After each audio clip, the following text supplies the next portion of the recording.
Bienvenue dans les récits extraordinaires de Pierre Bellemare. Un podcast issu des archives d'Europe 1. C'est une histoire exceptionnelle que nous vous proposons aujourd'hui.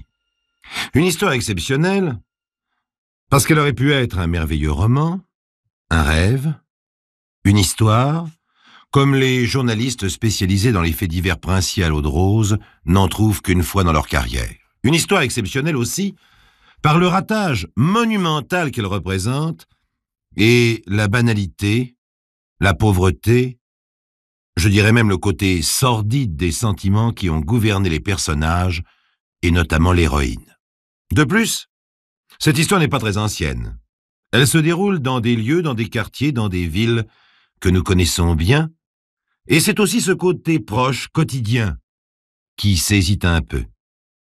Cette femme, dont nous allons suivre l'aventure, devait nécessairement, d'une manière ou d'une autre, boucler de façon remarquable son odyssée dans la vie.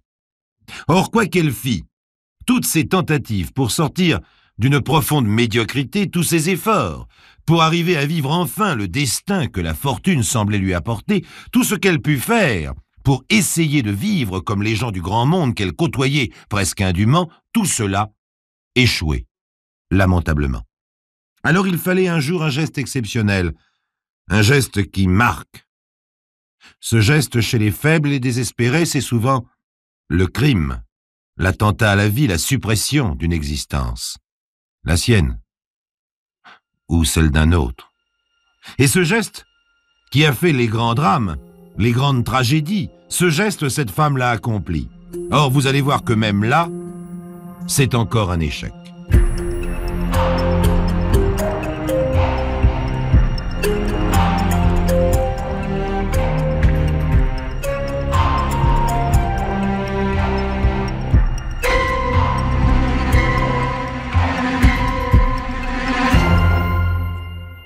Lady Owen se tient droite sur le perron de la villa de Mareil Marly. La porte s'ouvre. Et soudain, le temps perd sa fluidité. Les dixièmes de seconde s'écoulent avec peine, au ralenti. Oui, c'est cela, le temps devient visqueux. Les gestes se font avec une incroyable lenteur alors que les pensées vont très très vite. Des heures, des semaines entières peuvent se dérouler dans votre tête le temps que vous leviez un doigt.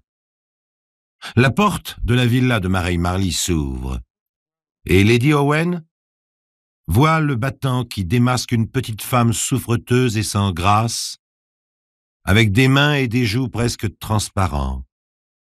En face d'elle, dans le contre-jour, la petite femme maigre et souffreteuse voit une large silhouette, une femme altière qui se tient droite, des épaules rondes sous la cape de haute couture, une poitrine opulente, des cheveux éclatants. La porte est maintenant ouverte en grand.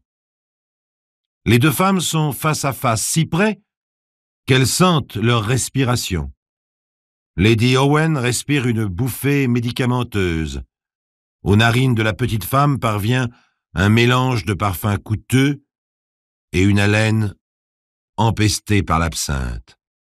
La petite femme éprouve aussi la dureté d'un regard froid, dirigé sur sa poitrine. Lady Owen tient entre ses mains un mouchoir de soie bleue, qu'elle lâche, et qui tombe, lentement, très lentement vers le sol. Le mouchoir tombe avec une incroyable lenteur. Il met peut-être une seconde entière à tomber, mais comment savoir, avec ce temps devenu tout d'un coup visqueux?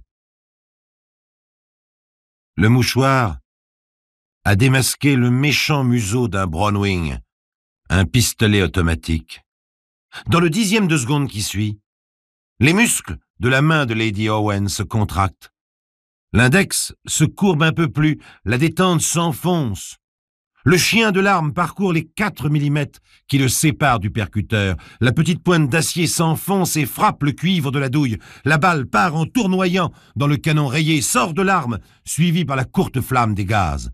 Le morceau de plomb se propulse vers la petite femme qui vient d'ouvrir la porte. La balle parcourrait 250 mètres en une seconde. Elle n'a qu'1 mètre à faire pour atteindre son but. Elle pénètre le chemisier, puis la peau, les os, la chair. Elle est déjà à l'intérieur du corps lorsqu'on entend enfin la détonation. Avec ce premier coup de feu, Lady Owen a tué la petite fille qu'elle fut, Edmé Nodo. Edmé Nodo est la fille d'un commandant en retraite, secrétaire principal à la mairie du Havre. Edmé est née du second mariage de son père, et elle grandit dans la stricte grisaille de la petite bourgeoisie de province, où tout ce qui est la marque d'une quelconque originalité est sévèrement réprimé et censuré, sauf lorsqu'on est une dame, que l'on a un nom, une particule. À ce moment-là, la bourgeoisie regarde de loin et accepte tout. Mais Edmé n'a pas de nom. Nodo, c'est un simple patronyme. Un nom, cela est toujours précédé d'un titre. Mais le père Nodo est finalement plutôt large d'esprit, et pour le marquer, il émancipe sa fille à 16 ans. En même temps, il envoie Edmé en Angleterre pour parfaire son éducation. Mais comme il n'a pas de quoi lui payer de belles études, il la fait engager comme jeune fille au pair. Elle n'aura pas de problème de logement ni de subsistance. En échange, elle pourra donner des leçons de français et d'élégance française. C'est le degré suprême de l'élégance chez les riches anglais que d'être à l'heure de Paris. Edmé vient du Havre, bien sûr, mais la différence n'est pas bien grande. Oui, la première balle tirée par Lady Owen a fait disparaître une fois pour toutes l'enfance grise de la petite Edmé Nodo au Havre. La petite femme maigre et souffreteuse a maintenant un trou dans son chemisier et elle part en tournoyant sous l'impact. Le sang n'a pas encore commencé à jaillir par les lèvres de la blessure que déjà le second projectile a quitté l'arme. Cette seconde balle, elle sera pour la supérieure du pensionnat anglais, pour cette vieille fille rigide, sévère. « Miss Nodo, vous quitterez notre établissement dès aujourd'hui, c'est tout. Vous pouvez vous retirer. »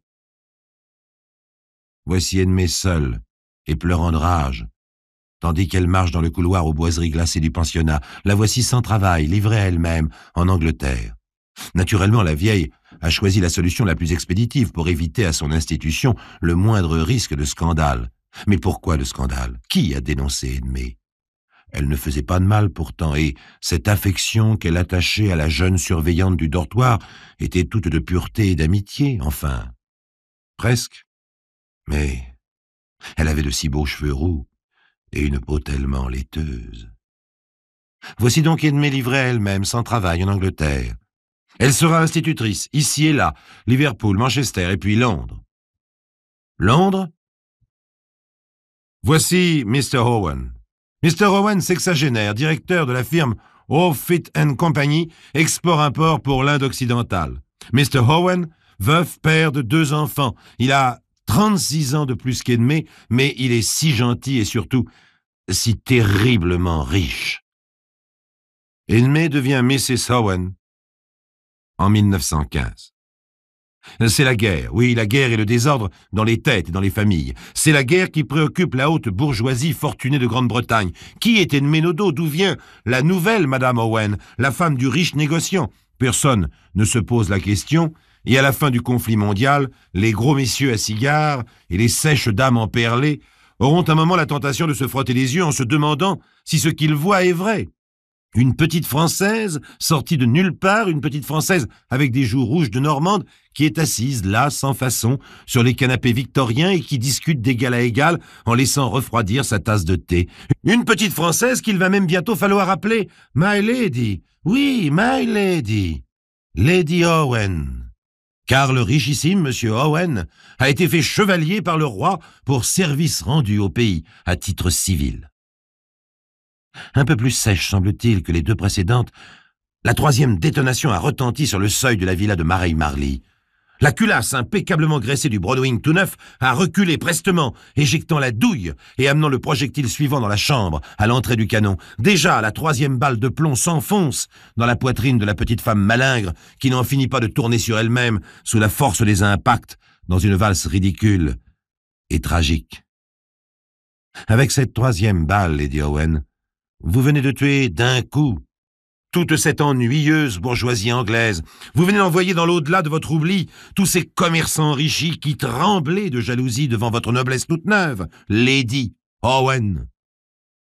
Oui, Lady Enmay, vous la lancez dans la vraie vie de la gentry internationale, avec sur les portières de votre Rolls les armoiries d'un mari trop vieux et dans votre corps la chaleur bouillante de la jeunesse. Emprisonné dans le flot de ce temps devenu visqueux, dans ces quelques secondes qui n'en finissent pas sur le seuil de la villa de Mareil Marly, vous regardez cette petite femme chétive, titubée sous les balles que vous lui logez dans la poitrine. Mais en vérité, Lady Owen, ces balles ne sont pas encore destinées à la petite femme elle-même, mais à tous ceux qui ont fait de votre vie un échec permanent. Pour qui sera le 4e projectile?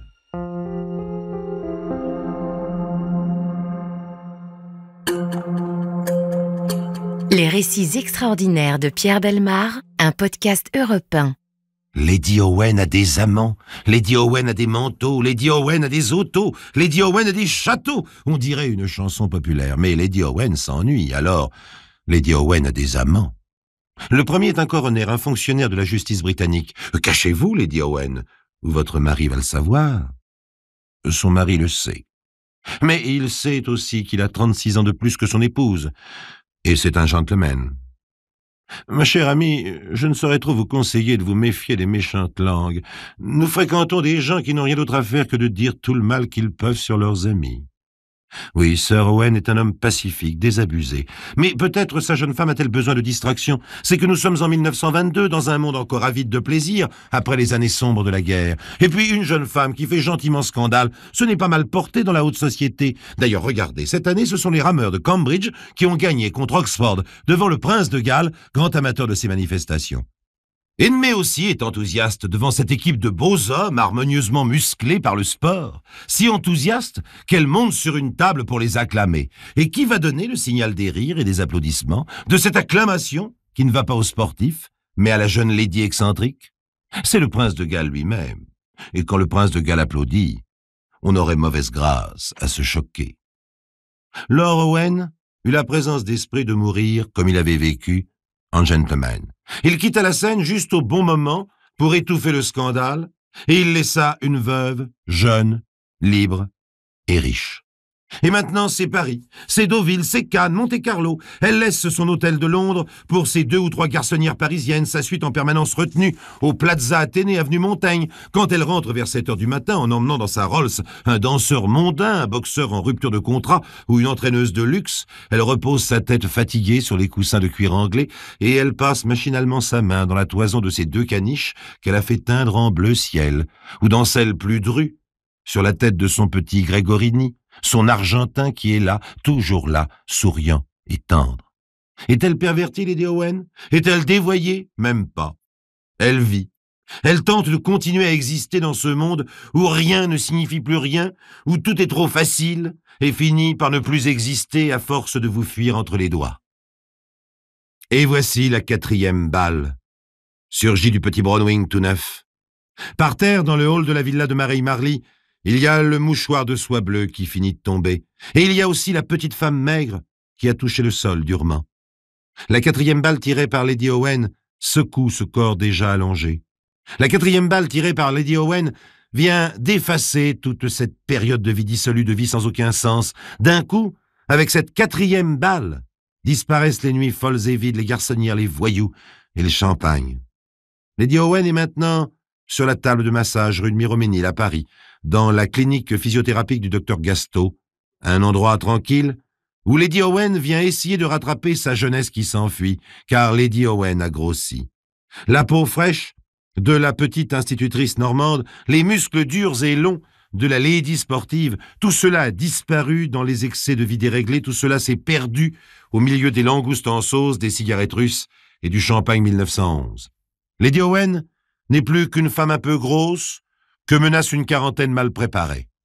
Voilà pourquoi la rue de Miromesnil, voilà pourquoi la clinique de luxe du docteur Gastaut.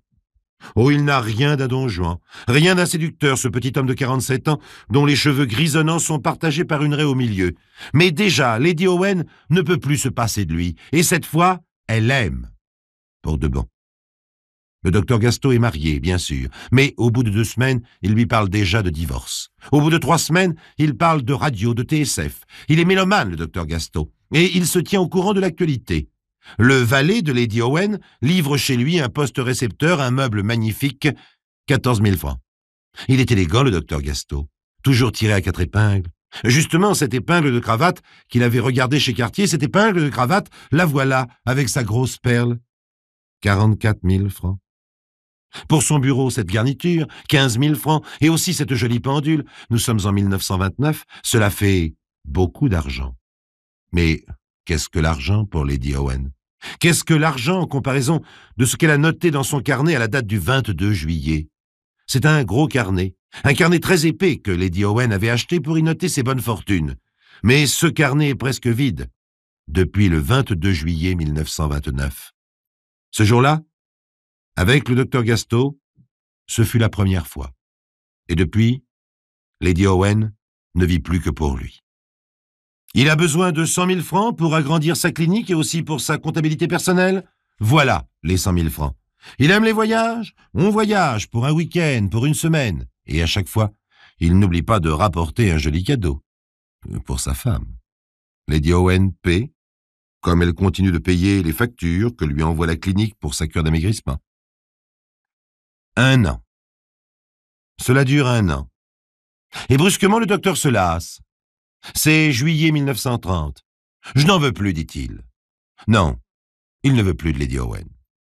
Elle essaie tout pour le garder, les supplications. Et puis un pauvre chantage. Rends-moi les 100 000 francs que je t'ai prêtés.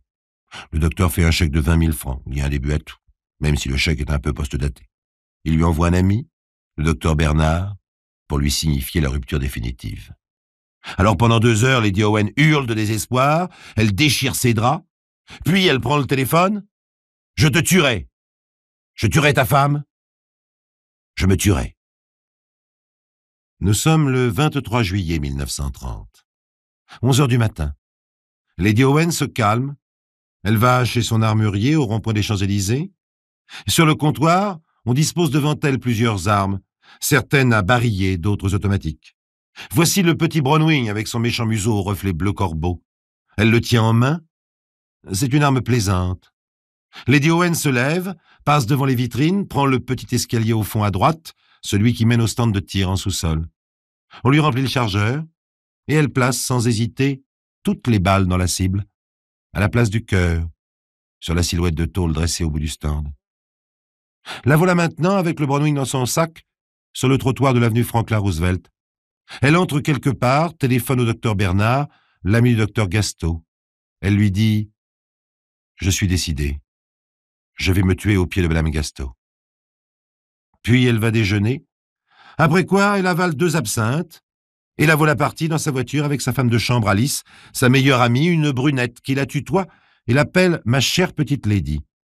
Dans la limousine, Lady Owen revoit sa dernière scène avec le docteur Gasto, quand elle lui a annoncé qu'elle pensait bien être enceinte, quand le docteur lui a dit qu'il préférait rester avec sa femme, quand Lady Owen, en claquant la porte, lui cria « Tu me retrouveras à la morgue !» Elle imagine cette femme que le docteur a épousée il y a si longtemps.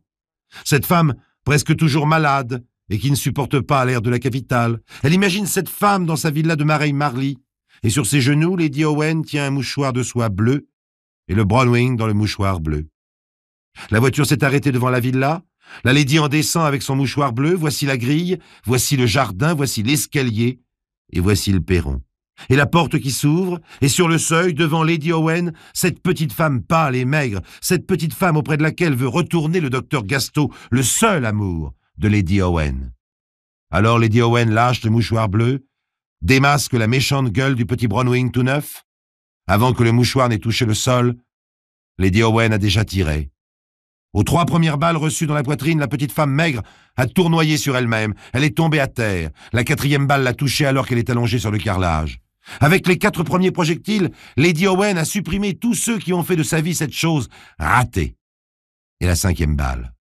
Oui, La voilà, la 5e balle. Elle sera pour toi.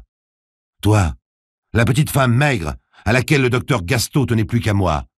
Plus qu'à moi, Lady Owen. Et la lady tend le bras et tire la 5e balle. Mais la 5e balle, presque à bout portant, manque la petite silhouette rabougrie. La 5e balle frappe le carrelage et ricoche. La 5e balle va se perdre en sifflant quelque part dans la maison. Lady Owen a tout manqué. Elle a manqué une existence de petite institutrice sage en Normandie. Elle a manqué sa vie de bourgeoise. Elle a manqué sa folie de femme riche. Et elle a manqué son crime. Car tenez-vous bien, la petite femme brune survivra à ces 4 terribles blessures dans la poitrine. Lady Owen a manqué la 5e balle. Lady Owen a tout manqué. Et c'est quand même Edmé Nodo que l'on conduira devant les policiers, puis devant la cour d'assises de Seine-et-Oise, le 23 février 1931. 5 ans de réclusion, transformés bientôt en 5 ans de prison. Voilà le châtiment de Lady Owen. Et puis 2 ans plus tard, le 14 mars 1933, en page 3 du journal L'Humanité, cet article. Lady Owen vient d'être graciée par le président Lebrun. On est Lady ou on ne l'est pas.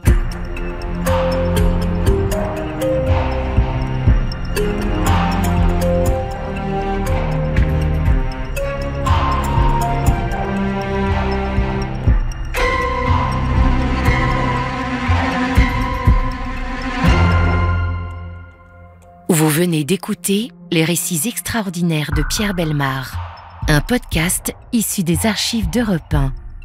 Réalisation et composition musicale, Julien Tarot. Production, Estelle Lafont. Patrimoine sonore, Sylvaine Denis, Laetitia Casanova, Antoine Reclus. Remerciements à Roselyne Bellemare. Les récits extraordinaires sont disponibles sur le site et l'appli Europe 1. Écoutez aussi le prochain épisode en vous abonnant gratuitement sur votre plateforme d'écoute préférée.